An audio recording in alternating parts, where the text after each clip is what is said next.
하나님의 말씀은 요한복음 4장 23절부터 24절입니다. 아버지께 참되게 예배하는 자들은 영과 진리로 예배할 때가 오나니 곧 이때라. 아버지께서는 자기에게 이렇게 예배하는 자들을 찾으시느니라. 하나님은 영이시니 예배하는 자가 영과 진리로 예배할지니라. 아멘. 할렐루야. 오늘 밤에도 하나님의 놀라운 기적에 함께하는 복된 시간이 되기를 주님의 이름으로 축원합니다.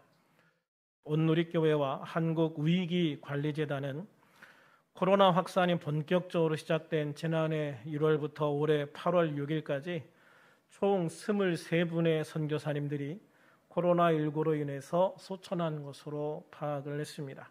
또 탈레반에 점령된 아프가니스탄에서는 얼마나 많은 선교사들과 그리스도인들이 살해될지 가늠하기조차 힘들어서 모든 그리스도인들의 기도가 절실히 필요한 상황입니다.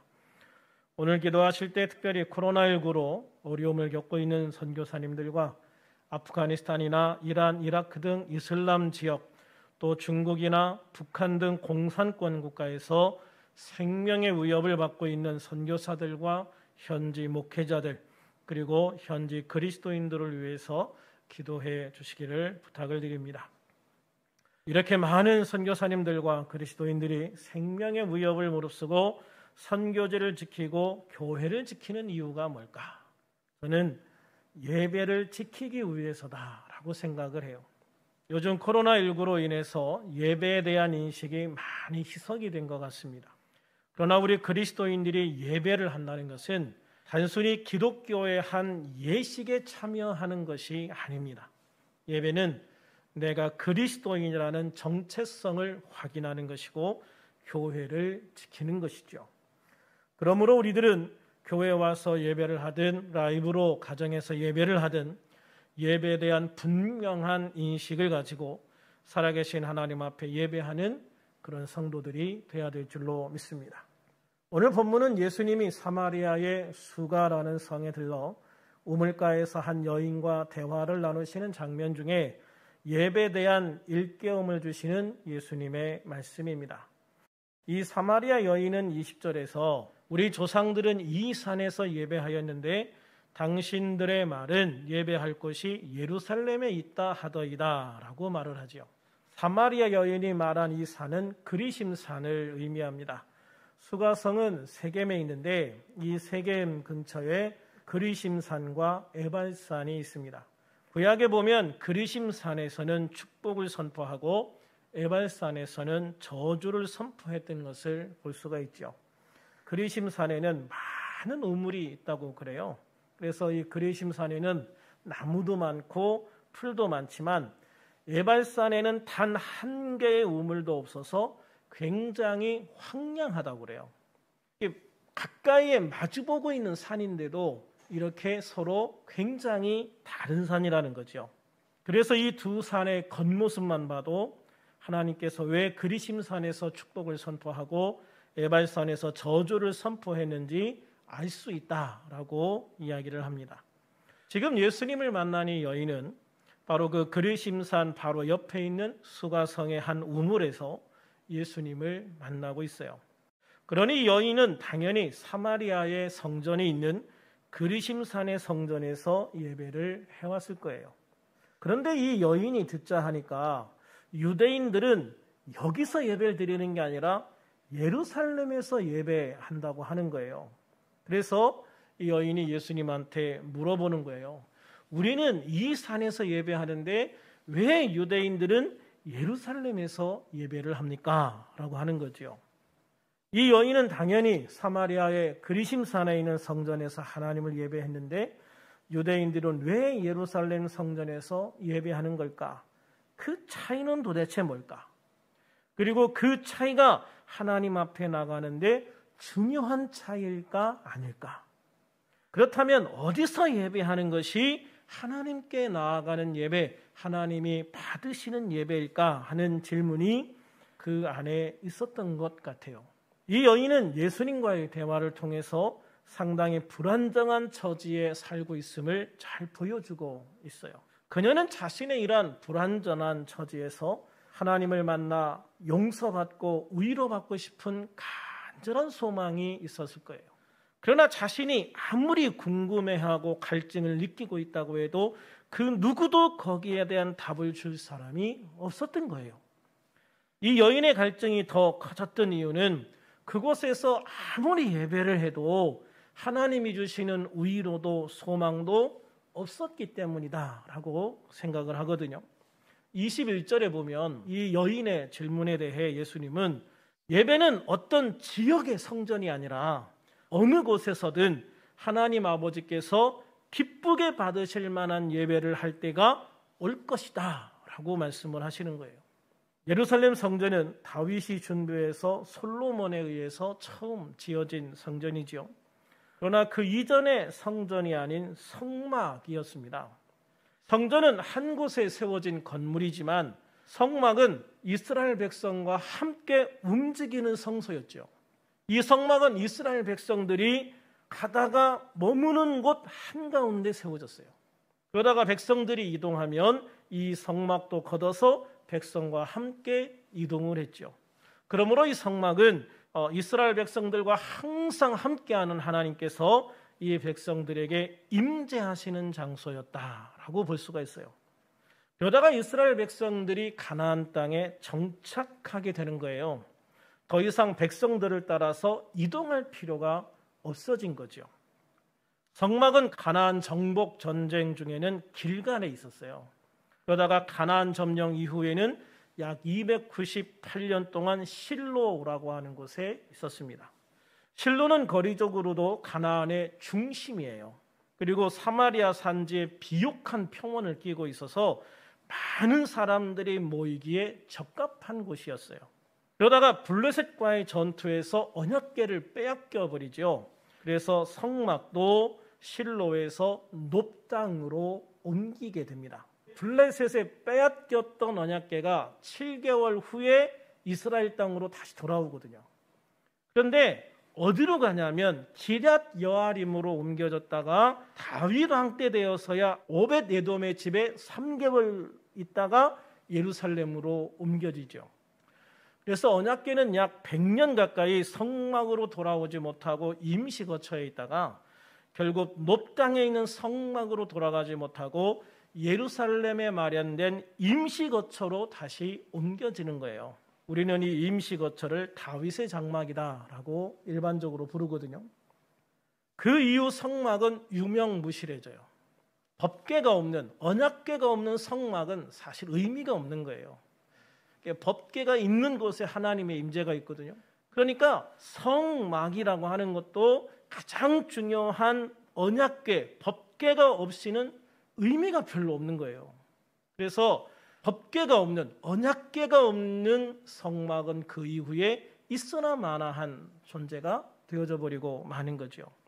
다윗은 이렇게 유명무실해진 성막보다는 제대로 된 성전을 지어서 하나님의 언약궤를 모시고 싶어졌어요. 그렇게 다윗 왕과 그 아들 솔로몬에 의해서 예루살렘 성전이 지어지죠. 사마리아 성전은 이스라엘이 남과 북으로 분단되어졌을 때 북이스라엘 왕인 여로보암이 백성들이 절기 때 예루살렘 성전으로 절기를 지내러 갔다가 돌아오지 않을까 봐 걱정을 해요. 그래서 두 개의 성전을 지어요. 하나는 베델에 짓고 하나는 그리심산에 지어요. 그래서 이 두 개의 성전을 짓고 이곳에 금송아지를 갖다 놓고 이것이 하나님이다. 예루살렘에 올라가지 말고 여기서 예배해라. 이렇게 이야기를 하죠. 그래서 국경을 딱 막아버리고 이제 북이스라엘에 있는 사람들이 예루살렘으로 못 가고 베델과 그리심산에 있는 성전에서 예배를 하게 되어진 거예요. 그래서 예수님은 22절에서 너희는 알지 못하는 것을 예배하고 우리는 아는 것을 예배한다. 너희는 알지 못하는 것을 예배하고 우리는 아는 것을 예배한다. 이렇게 말씀을 하잖아요.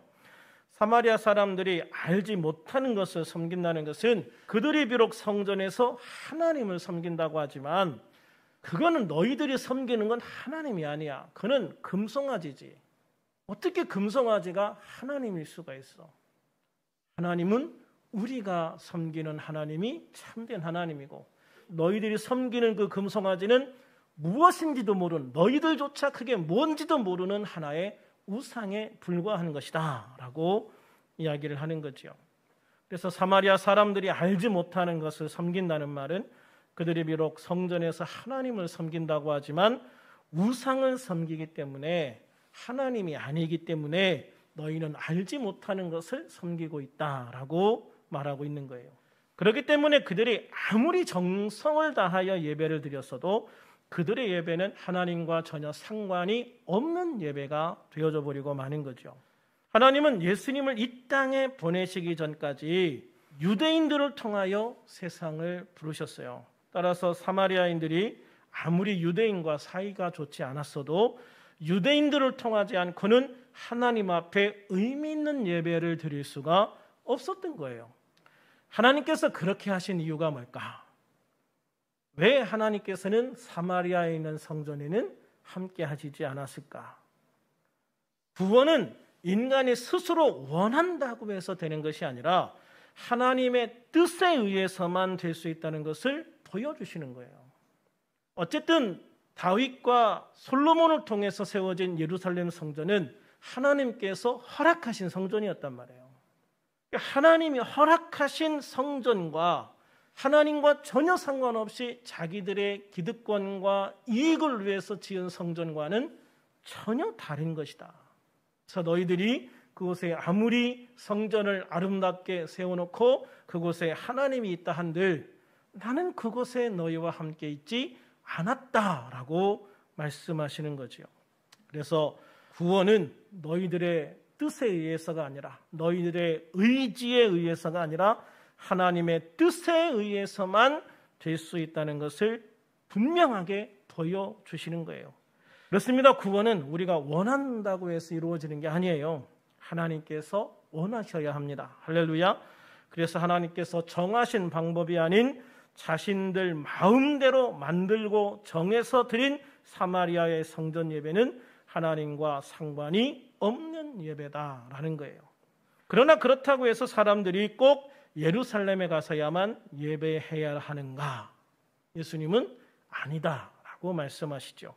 진짜 예배는 성전에서 동물의 피로 드리는 예배가 아니라 하나님의 뜻대로 이 땅에 오신 예수 그리스도의 십자가 보혈로 드리는 예배이기 때문이에요.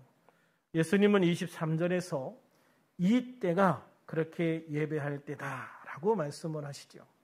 예수님이 십자가에서 죽으시고 그 보혈을 통해 우리 죄를 대속하실 때가 가까웠기 때문에 말씀하시는 거예요. 그러면 하나님의 백성이 되어 하나님을 예배하는 사람들은 어떻게 예배하는 자들일까? 하나님은 영과 진리로 예배하는 것이다 라고 말씀하고 있어요. 영과 진리로 예배하는 것이다. 그리고 하나님께서는 이렇게 영과 진리로 예배하는 자들을 찾으신다라고 말씀하고 계시거든요. 그러면서 24절에 하나님은 영이시니 예배하는 자가 영과 진리로 예배할지니라 라고 아주 단호하게 말씀을 하시죠. 그렇다면 영과 진리로 예배한다는 것은 어떻게 예배하는 걸까? 지금까지 유대인들은 동물의 피를 통해서 하나님을 예배했어요. 또 예루살렘 성전에서만 예배해야 된다고 생각을 해왔죠. 그러나 이제는 하나님께서 친히 제물을 준비해 주셨어요. 친히 제물을 준비하셨다. 그 제물이 뭐예요? 바로 십자가라는 제단에서 죽으신 하나님의 어린 양 예수 그리스도이십니다. 이제 하나님을 예배하는 자에게 필요한 것은 하나님께서 준비하신 그 제사를 인정하고 믿는 거예요. 예수님이 십자가 위에서 나의 죄를 위해서 죽으심으로 내가 조상으로부터 물려받은 원죄의 문제가 해결되었고 내가 스스로 지은 죄는 예수님의 보혈을 의지해 회개함으로 용서받을 수 있게 되었다는 것을 믿는 것이죠. 할렐루야. 이런 믿음으로 드리는 예배가 영과 진리로 드리는 예배다라고 말씀하는 거예요. 그러면 좀 더 구체적으로 영으로 예배한다는 말은 무엇인가? 영으로 예배한다는 말은 우리가 성령의 인도하심을 받아 우리의 마음의 중심 자리인 영을 통해서 하나님을 예배하는 것이다 라는 거예요. 개역 성경에는 신령과 진정으로, 개역 개정에는 영과 진리로 이렇게 했는데, 신령이든 영이든 많은 분들이 그냥 성령으로 해석하는 경우들이 많아요. 그래서 예배는 성령으로 하는 것이다 이렇게 해석하는 분들이 많은데, 주석에 보면 꼭 그렇게만 볼 수는 없다라고 얘기하는 거예요.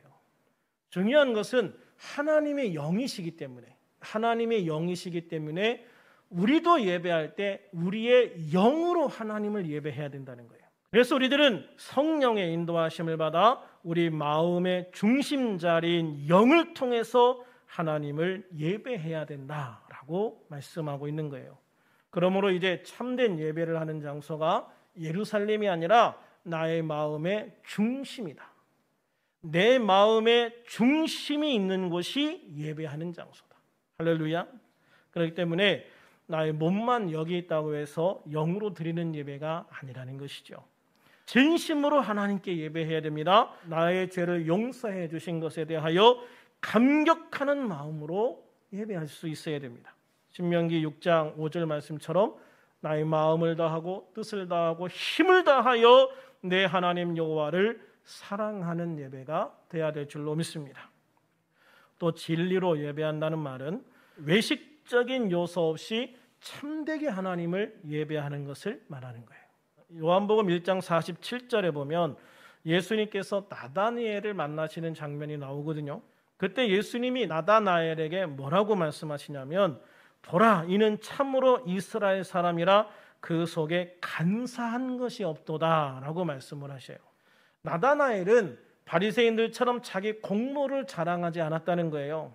바리새인들처럼 내가 착한 일을 이 정도로 많이 했으니까, 내가 헌금을 이렇게 많이 했으니까 하나님께서 그만큼 생각해 주시겠지, 그만큼 보상해 주시겠지, 그만큼 나를 높여 주시겠지 같은 마음이 없었다는 거예요.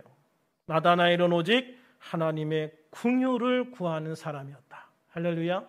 하나님의 긍휼을 구하는 사람이었다. 우리가 하나님께 나아갈 수 있는 것은 오직 하나님께서 우리의 허물을 가려주셔야만 가능한 거예요.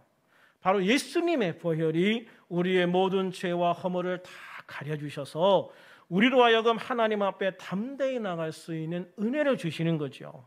그러므로 우리들은 내가 직분을 가지고 있기 때문에 다른 사람들보다 더 거룩하고, 내가 봉사를 많이 했기 때문에 당연히 뭔가 자격이 있다고 생각하는 그 마음 자체를 내려놓아야 되는 거예요.